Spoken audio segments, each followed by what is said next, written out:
जय माता दी फ्रेंड्स, नवरात्रि की हार्दिक शुभकामनाएं आप सबको। कैसे हैं आप सब? मेरे लड्डू गोपाल चैनल में आप सबका स्वागत है फ्रेंड्स। आज मैं आप सबके साथ शेयर करूंगी नवरात्रि की पूजा घर के मंदिर में हम कैसे करेंगे फ्रेंड्स। कम समय में पूजा कैसे करेंगे, माता की स्थापना कैसे करेंगे, बिना ज्वार बोए बिना कलश स्थापन के हम नवरात्रि के दिनों में माता रानी की पूजा कैसे करेंगे। व्रत करते हुए भी आप जो है ना ऐसे पूजा कर सकते हैं फ्रेंड्स। नवरात्रि के दौरान आप घर के मंदिर में भी पूजा कर सकते हैं। अगर आप व्रत करते हैं तो भी आप पूजा कर सकते हैं बिना कलश स्थापन के, और बिना ज्वार बोए भी आप पूजा कर सकते हैं फ्रेंड्स। तो देखिए, सबसे पहले तो आप जो है ना घर के मंदिर की अच्छे से साफ सफाई कर लीजिएगा। साफ सफाई आप एक दिन पहले भी कर सकते हैं, या फिर आप जो है ना पहली पूजा को भी सुबह में स्नान आदि करने के बाद आप घर के मंदिर का अच्छे से साफ सफाई कर लीजिएगा। और मंदिर में जो कपड़ा बिछा हुआ रहेगा ना आसन, उसे आप चेंज करके दूसरा बिछा लीजिएगा, ठीक है। और मूर्ति, माता रानी की मूर्ति अगर आपके पास पहले से है तो आप उसमें भी पूजा कर सकते हैं, या फिर आप नया मूर्ति लाए तो नया मूर्ति को भी आप स्थापित करके पूजा कर सकते हैं। अक्षत का या पुष्प का आसन देकर विराजित कर लीजिएगा माता को। सर्वप्रथम देखिए, सारा पूजा का बर्तन आप साफ कर लीजिएगा। मंदिर के साफ सफाई करने के बाद उसके बाद स्वच्छ जल में थोड़ा गंगा जल मिला लीजिएगा। गंगा जल मिलाने से पूरा जल आपका गंगा जल हो जाएगा। उसके बाद सबसे पहले हम दीपक प्रज्वलित कर लेंगे। अक्षत का आसन देकर दीपक को रखेंगे। दीपक आप तिल के तेल से भी प्रज्वलित कर सकते हैं या फिर घी से भी कर सकते हैं फ्रेंड्स। उसके बाद देखिए, पुष्प का आसन मैं दे रही हूँ एक प्लेट में।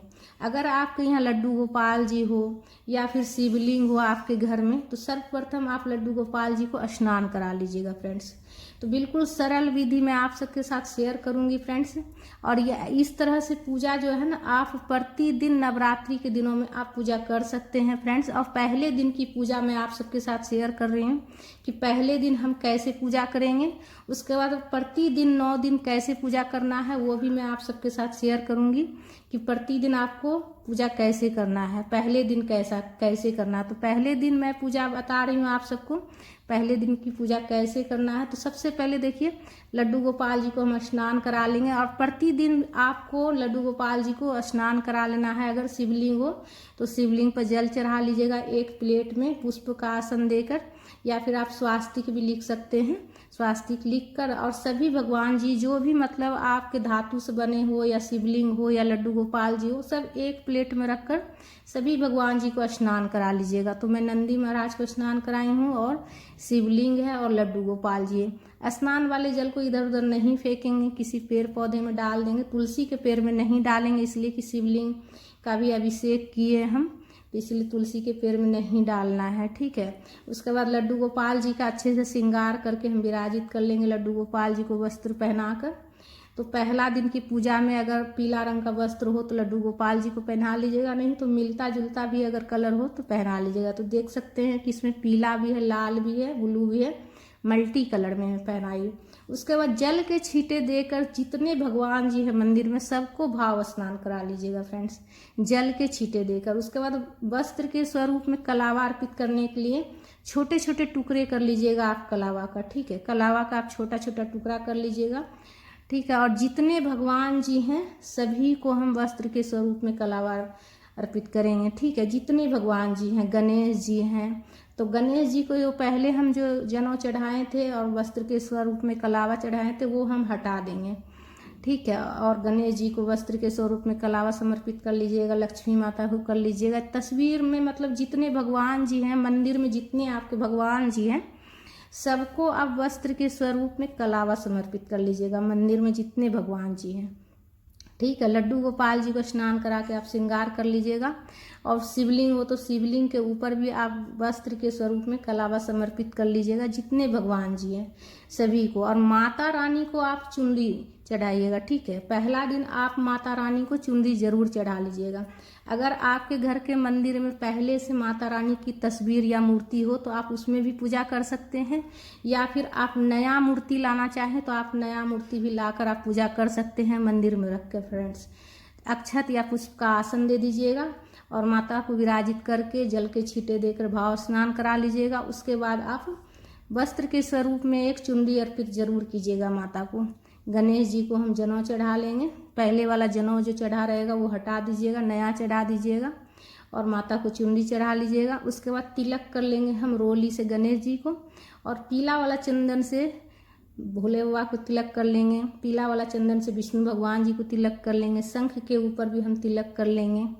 रोली चंदन से मतलब रोली चंदन से आप भगवान जी को तिलक कर लीजिएगा, ठीक है। विष्णु भगवान जी को पीला चंदन से और भोले बाबा को चंदन से, गणेश जी को रोली से, सभी भगवान जी को रोली चंदन से तिलक कर लीजिएगा। साईं बाबा को तिलक कर लीजिएगा। जितने भी मतलब आपके घर के मंदिर में भगवान जी हो सभी को तिलक कर लीजिएगा।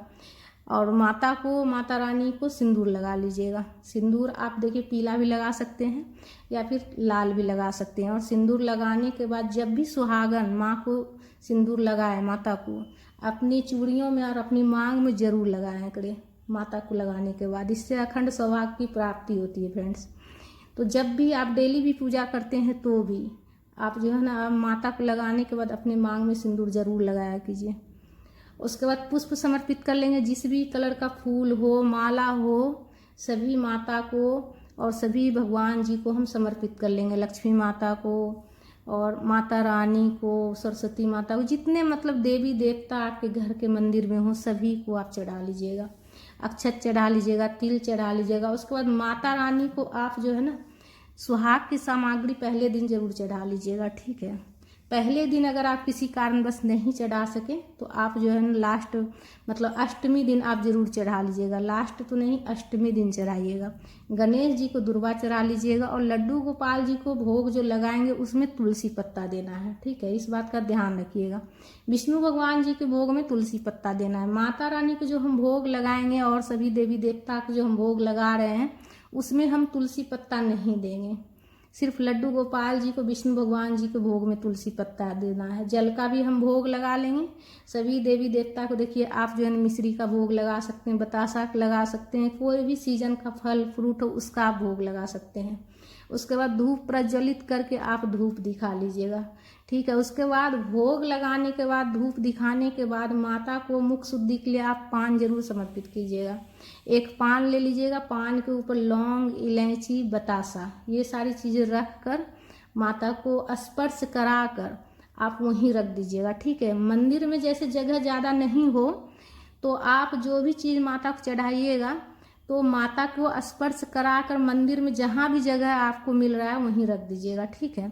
और पूजा में कुछ दक्षिणा जरूर रखिएगा, इसलिए कि दक्षिणा रखने से अगर पूजा में कुछ कमी रहती तो उसकी पूर्ति हो जाती है। तो पहले दिन ही आप दक्षिणा रख दीजिएगा, ठीक है। और डेली जो है ना आप दक्षिणा नहीं भी रखिएगा तो कोई बात नहीं, सिर्फ पहला दिन आपको दक्षिणा रखना है। बाकी आप दिन डेली जो है ना पुष्प वगैरह चढ़ाकर आप पूजा कर लीजिएगा, भोग लगा लीजिएगा। उसके बाद हाथ में पुष्प लेकर आप कथा की पुस्तक हो तो पढ़ लीजिएगा। अगर मंदिर ऊंचाई पर हो तो आप नीचे फर्श पर जो है ना आसन लगाकर बैठकर आप पढ़ लीजिएगा, ठीक है। पढ़ते समय, कथा पढ़ते समय ध्यान रखिएगा दीपक आपका प्रज्वलित होना चाहिए, ठीक है। दीपक शांत नहीं होना चाहिए, इस बात का खास ध्यान रखिएगा। और आसन के ऊपर बैठकर ही कथा पढ़िएगा, हाथ में पुष्प लेकर। पुष्प नहीं हो तो आप अक्षत ले लीजिएगा। उसके बाद कपूर से आरती कर लीजिएगा। प्रेम पूर्वक माता रानी की आरती गाते हुए आरती कर लीजिएगा फ्रेंड्स, कपूर से आरती कर लीजिएगा, ठीक है।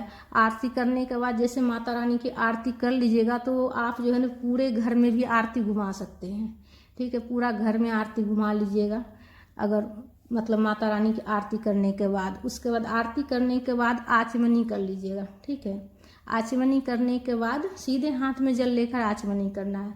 आचमनी करने के बाद ही पूजा पूर्ण होती है। आचमनी करने के बाद आप पूरे घर में आरती घुमा दीजिएगा, ठीक है। तो इस तरह से बिल्कुल सरल विधि से आप जो नवरात्रि के पहले दिन आप पूजा कर लीजिएगा।